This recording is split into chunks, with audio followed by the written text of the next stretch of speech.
What is up, you guys? Welcome back to another video. I hope you guys are all having an amazing day. So today I'm going to be going over why your Amazon product might not be selling. So really there's three different reasons as to why it might not be selling and why you not be ranking for your product or for your keyword.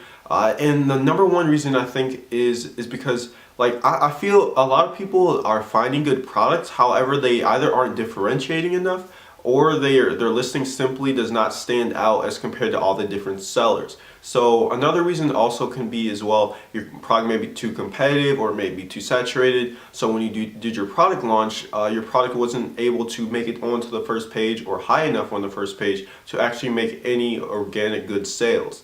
And if you guys did not know, the giveaway system does not work entirely as it used to. Like doing these coupon giveaways, whether it's 50% off, 90% off, it does not matter. If you do these percent off giveaways, they do not count anymore as full price sales as compared to these organic sales that these other sellers are getting. So that's recently been a new type of problem, you could say, when it comes to ranking your products and getting them on the first page. And that is something I definitely encountered with my product, and it kind of hurt my sales. But that is something that we as sellers need to figure out. And one thing that I am going to do for my next product is do things like rebate key, page oneify. There's other different services that you can use. These are rebate services so that people can purchase your product in full as a full price sale and help you rank for your product keywords onto the first page so you can get up there faster. As compared to just doing those simple giveaways services, whether it's viral launch or keyword inspect or what is it called, Zonjump. And when you think about it, using these other services as well, you also run the chance of getting hijackers, which are people that jump on your listing and claim that they're selling their exact same product or trying to resell your product and take away your sales.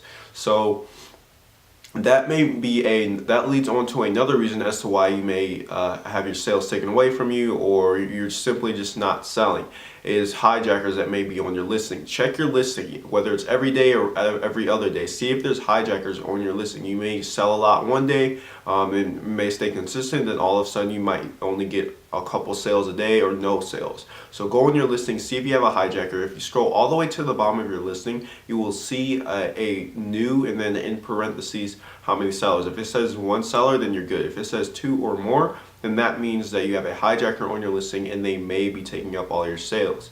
So that may be an additional reason as to why your product may not be selling. But going back to the first thing, what I said is differentiating. That is probably the most important number one thing. You have to make your product stand out, because if you don't make it stand out, doing all these different giveaways or doing all these product launches, doing a PPC, all of that's just money that's going to be thrown down the drain if you simply just do not differentiate. The most important thing you guys need to do on Amazon is to differentiate and make your product stand out, so that when your product actually gets onto the first page or in that first top 10 listings, the customers are going to see your product and be like, hey, this product looks better, or this product stands out compared to everybody else. So you're going to get more clicks on your listing, and more times than not, if your product is better than everybody else's, or you bundle it correctly, or you bundle it in a way that makes it more convenient for the customer, then you're going to be converting those sales, and in that combination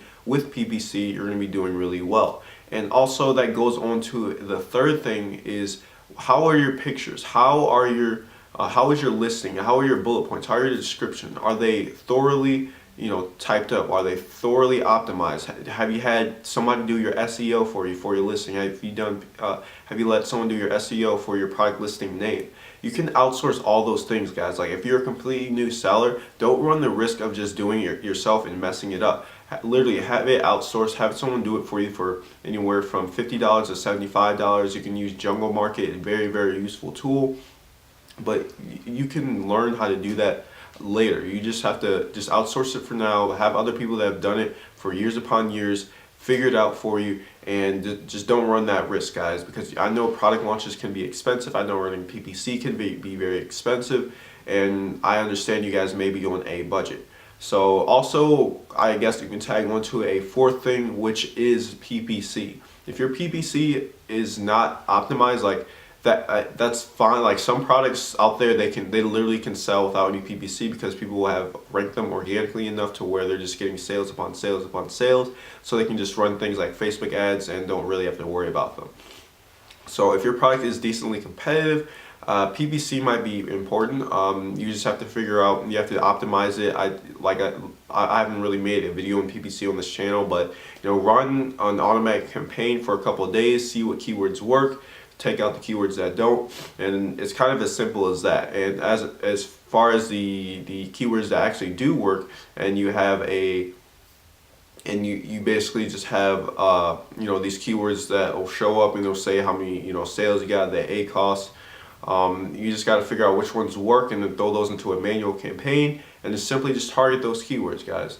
So yeah, those are really the top 4 reasons as to why your listing may be not be, or your product may not be selling. And also don't slack on your pictures, guys. Get your pictures outsourced. I mean, if you're really good with pictures, like you have your own camera, your own studio, or you have white backgrounds, that's fine. You can do all that stuff yourself, but I would put your product in the hands of people that have done photography for a very long time, or people that have been around the Amazon game for a long time, so they know what type of pictures convert, how to take really HD pictures. Because if you don't have all that stuff and you're trying to compete with other sellers that do, or have even a video on their listing, then you have the less likely chance of people actually purchasing your product. So if you combine all these things together and just optimize them as the best as possible, like especially when it comes to getting your videos on your listing, or even your reviews. Like reviews is also a big thing I forgot to mention in this video. But reviews too, make sure you're getting at least 5 or 10 reviews starting out. Now of course that's going to depend or vary on your market. Like if everybody that's selling your product has only 1 or 2 or 1 to 10 reviews, then that's fine. Just have like 5 or so to launch it. But if you're competing with people that have 20+ reviews, or even 50 reviews, all the way up to over 100, then you should probably get at least 10 reviews in order to launch your product. And the reason you want to have those double digits for the 10 reviews, it just looks more appealing, guys. Like literally, I saw one seller, like their listing wasn't even that good, but they passed the 100 mark, right? So they had like 90 reviews and they passed the 100 mark, but their listing wasn't that good. There's totally another person that had better quality product. They had a video on their listing, they had amazing pictures, optimized listing, all that stuff added more value in their listing. But the other seller that didn't have that many reviews, or that didn't have the best pictures or the best value with their product, they passed the 100 mark, and now they're taking over more sales than the better listing did, quote unquote. So yeah, guys, that's all I really wanted to talk about in this video. So hopefully you guys take all this stuff into consideration when you are launching your product. So one last reason why your product may not be selling is because maybe you didn't do enough product research to really see if your product actually has enough demand each month. So most products out there, if they're doing decently well, they're probably selling anywhere from 200 units all the way up to maybe even 1,000 or more.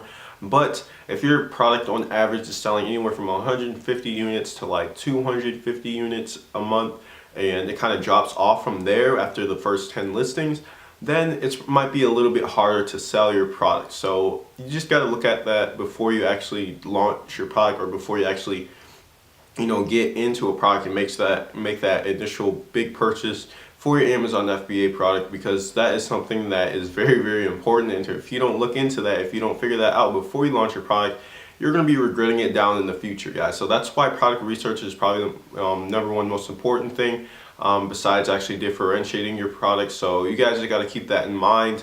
But yeah, that's something that I feel like is like crucial, because if your product is not selling each month, like you have to make sure it sells. Like for me personally, I would go anywhere from 450 units and plus, like, because you have to give yourself some wiggle room, like for those bad months, right? So if it's, I don't know, if it's like some bad month in, I don't know, March or something like that, and the units are selling anywhere from 100 to 150 units a month, and then they drop a lot as compared to other months, and that's going to be very bad for your business. So you're not going to be able to have that wiggle room. So just in case you have those type of big bad months, you're still going to be able to sell, or still going to be able to make a certain amount of money or revenue.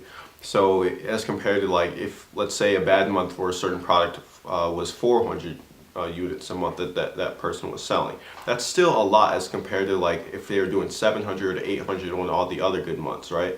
So you guys really just got to look into this and figure it out. But like I said, all you guys should be using Jungle Scout Chrome extension, so it should not be hard to actually see the average sales per month for certain products. Like literally it tells you on the top left corner of the Jungle Scout Chrome extension, so it's really not that hard, guys. So yeah, that's really the top 5 things as to why your product might not be selling on Amazon FBA, on Amazon in general. Sorry, that's what I meant. Make sure you like down below, sure you comment as well, and look at the description, guys. I do have some valuable stuff that you guys can be using for your Amazon business. I have a template you can use to talk to suppliers and negotiate with them, and also you can use the template I have that talks about how to create your description and also your bullet points, guys. So with all that being said, I will see you in tomorrow's video. Peace.